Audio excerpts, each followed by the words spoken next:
आज से 76 साल पहले ये 30 जनवरी 1948 की बात थी जब नाथूराम गोडसे ने महात्मा गांधी को गोली मार दी।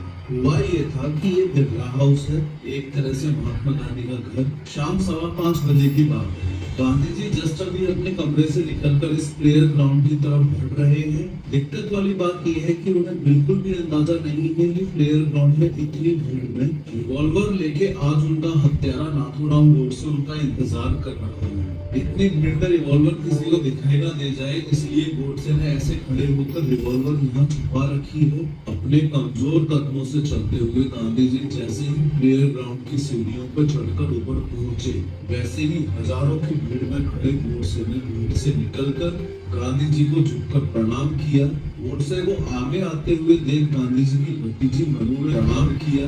गोडसे को आगे आते हुए देख गांधी जी की भतीजी मनु ने आगे बढ़कर गोडसे को बोला, बापू को देर हो रही है, आप साइड हो। लेकिन आज नाथूराम गोडसे अपना टारगेट सेट करके ही आए, इसलिए उसने अपने एक हाथ से मनु को धक्का मारा और दूसरे से गांधी जी पर अपनी .39 कैलिबर बेरेटा M1944 रिवॉल्वर तानी और तीनों गोलियां गांधी जी ने डाल दी। देश में इतना बड़ा हत्याकांड हुआ, लेकिन पूरे भारत के मन में सिर्फ एक ही सवाल था। जो गोडसे खुद महात्मा गांधी की पूजा करता था, उन्हें गुरु मानता था, उसने ही गांधी जी को गोलियां क्यों मार दी? मोरोवर ऐसा क्यों है कि आज भी भारत में ऐसे लोग हैं जो सोचते हैं कि गोडसे ने गांधी को मारकर सही किया? इस वीडियो में 3D एनिमेशन की मदद से डिटेल में समझेंगे कि गांधी जी की हत्या क्यों और कैसे हुई। लेकिन हर बार की तरह शुरू करते हैं। गांधी जी की मौत से 38 साल पहले की बात है। बॉम्बे पुणे लाइन के पास के गांव बारामती में साल 1910 में नाथूराम गोडसे का जन्म हुआ। गोडसे का असली नाम रामचंद्र था, पर उसके माँ बाप को लगता था कि उनके परिवार पर किसी तरह का श्राप है, जिससे उनके सारे मेल चिल्ड्रन की डेथ हो गई है। इसलिए उन्होंने गोडसे को एक लड़की की तरह पाला और उसको एक नथ पहनाई, जिसकी वजह से उसका नाम पड़ा नाथूराम। स्कूल में मन न लगने के कारण उसने स्कूल ड्रॉप कर दिया और कारपेंटर और फ्रूट वेंडर का काम किया। गोडसे को Hindu religious literature, history, politics पढ़ने का काफी शौक था। ध्यान दो कि महात्मा गांधी की राइटिंग्स को भी वो काफी शिद्दत से फॉलो करता था। इनफैक्ट नाथूराम गोडसे गांधी जी का इतना पक्का फॉलोअर और बिलीवर था कि उसने 1930 में सिविल डिसोबीडियंस मूवमेंट में भी चलकर पार्ट लिया। 1922 में नाथूराम गोडसे ने आरएसएस और हिंदू महासभा को ज्वाइन किया और यहीं पर वो वीर सावरकर के कांटेक्ट में आए।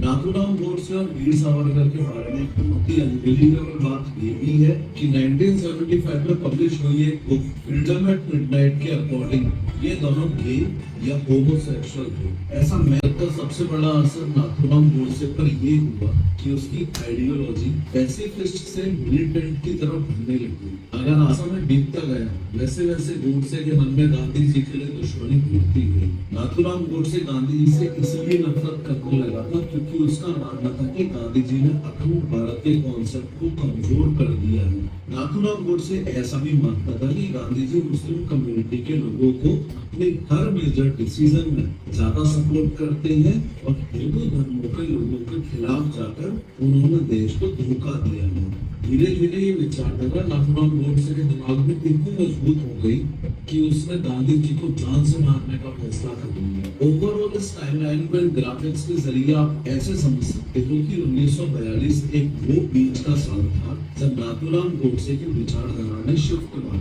1910 में पैदा होने के बाद से लेकर 1942 तक इस इतने ड्यूरेशन में वो गांधी जी का भक्त था और 1942 से लेकर 1948 में उनको गोली चलाने तक वो उनसे नफरत करता था।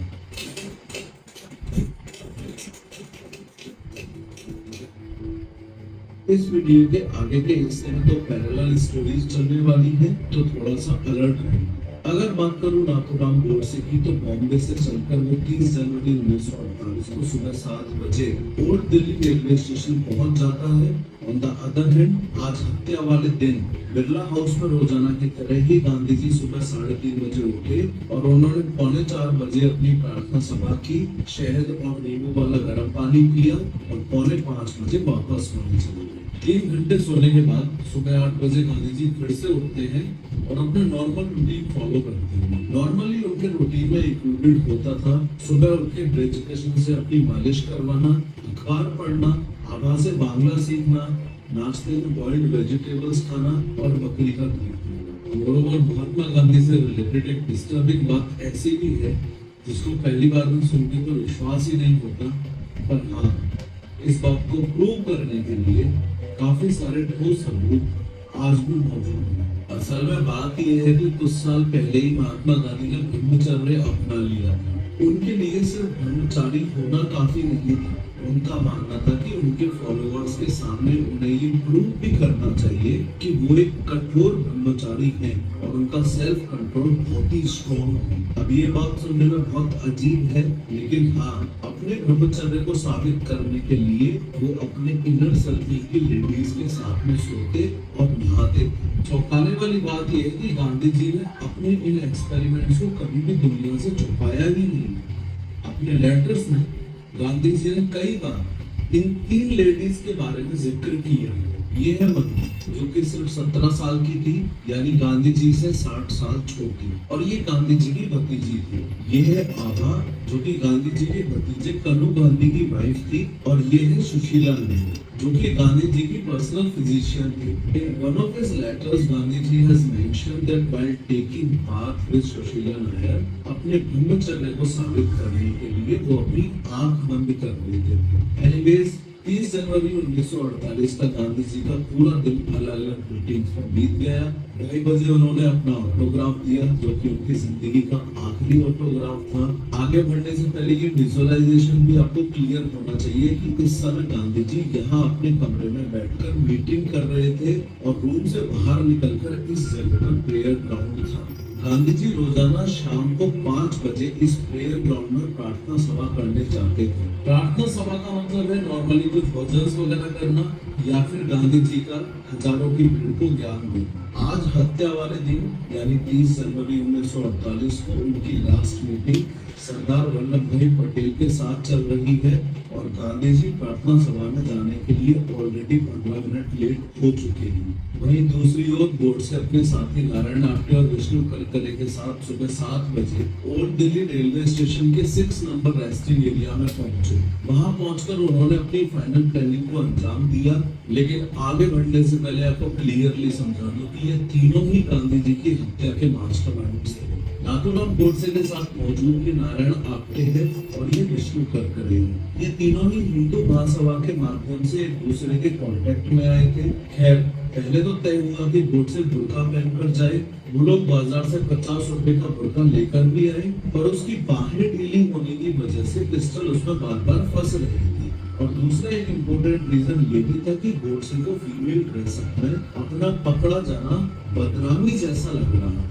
उसकी विचारधारा ये थी कि गांधी जी को मारने का ये कदम भारत के हित में है और उसे इस बात का बहुत गर्व है। तब आपने ने सजेशन दिया कि सीधा साधा तरीका ही सबसे अच्छा होता है, और उन्होंने उन दिनों की ट्रेंडिंग ड्रेस खाकी बुश जैकेट और ब्लू ट्राउजर्स को अपना असैसिन लुक चूज किया। इसके बाद गोडसे ने अपनी बेरेटा पिस्टल में 7 गोलियां भर ली। प्रार्थना सभा का टाइम पास आता जा रहा था। गोडसे और उसके साथी रेलवे स्टेशन से बिरला मंदिर अपनी जीत के लिए आशीर्वाद लेने गए। बिरला मंदिर के बाहर पहुंचने के बाद नारायण आप्टे और विष्णु कलकरे तो लक्ष्मी नारायण के दर्शन के लिए मंदिर के अंदर चले गए, लेकिन गोडसे अपने निशाने की प्रैक्टिस करने के लिए बिरला मंदिर के पीछे जंगल में चला गया, क्योंकि आज उसका लक्ष्य बिरला मंदिर के पीछे जंगल में चला गया क्योंकि आज उसका लक्ष्य एकदम क्लियर था, गांधी जी की हत्या।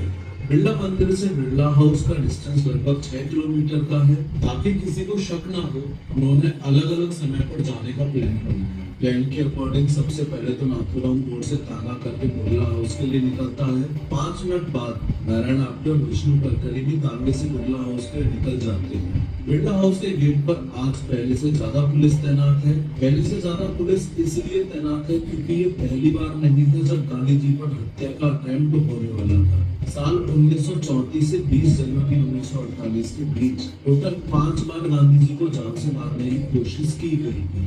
जिस दिन गांधी जी की हत्या हुई उससे 10 दिन पहले की गई थी। जिस दिन गांधी जी की हत्या हुई उससे 10 दिन पहले ही यानी 20 जनवरी 1948 को गांधी जी को जान से मारने की आखिरी कोशिश की गई थी। एक बहुत ही चौंकाने वाली बात है, न जाने क्यों 20 जनवरी 1948 से 30 जनवरी 1948 के बीच गांधी जी ने अपनी मौत की बात 14 बार की थी। यहाँ तक कि 21 जनवरी को अपनी प्रार्थना सभा में गांधी जी ने कहा था, अगर कोई मुझ पर बहुत पास से गोली चलाता है और मैं मुस्कुराते हुए दिल में राम नाम लेते हुए उन गोलियों का सामना करता हूँ तो मैं बधाई का हकदार हूँ। बिरला हाउस के मेन गेट पर ज्यादा पुलिस होने की वजह से गोडसे और उसके साथियों को तलाशी का डर लगता है, लेकिन चूंकि गांधी जी ने आने वाले फॉलोअर्स की तलाशी लेने से मना किया था, इसलिए गोडसे और उसके साथियों की तलाशी नहीं ली गई और ये तीनों ही हथियार के साथ फाइनली बिरला हाउस में एंटर कर जाते हैं। अभी तक सब कुछ सही चल रहा था और गोडसे टहलता हुआ गार्डन में पहुंचा और भीड़ के साथ घुल मिल गया। आपटे और करकर गोडसे के दोनों तरफ जाके खड़े हो गए ताकि कोई गोडसे को रोकने के लिए आगे आए तो वो गोडसे की हेल्प कर सके। शाम के 5 बज चुके हैं, काउंटडाउन शुरू हो चुका है, पर अभी भी गांधी जी वल्लभ भाई पटेल के साथ मीटिंग में उलझे हुए हैं। वहीं इसी समय गोडसे अपने दोनों साथियों के साथ गांधी जी के आने का इंतजार कर रहा है, लेकिन जैसे जैसे गांधी जी का आना डिले होता जा रहा था, गोडसे को अपना प्लान फेल होता हुआ नजर आ रहा है। तभी 5:15 बजे बिरला हाउस से गांधी जी अपनी दोनों ग्रैंड नीसेस मनु और आभा के कंधे पर हाथ रखकर चलते हुए आते दिखते हैं। गांधी जी मनु और आभा को अपनी वॉकिंग स्टिक्स मानते थे। गांधी जी के पीछे उनकी पर्सनल असिस्टेंट प्यारेलाल, उनकी पर्सनल फिजिशियन सुशीला, सरला और डेली गांधी जी की मसाज करने वाले ब्रिजकृष्ण चल रहे हैं। गांधी जी का दुर्बल शरीर पूरी तरह मनु और आभा के सहारे चल रहा है। गोडसे को अपना सपना साकार होता हुआ नजर आ रहा है। जैसे ही गांधी जी सीढ़ियां चढ़कर गार्डन में पहुंचते हैं, गोडसे भीड़ को छूटता हुआ गांधी जी के सामने आकर खड़ा हो जाता है।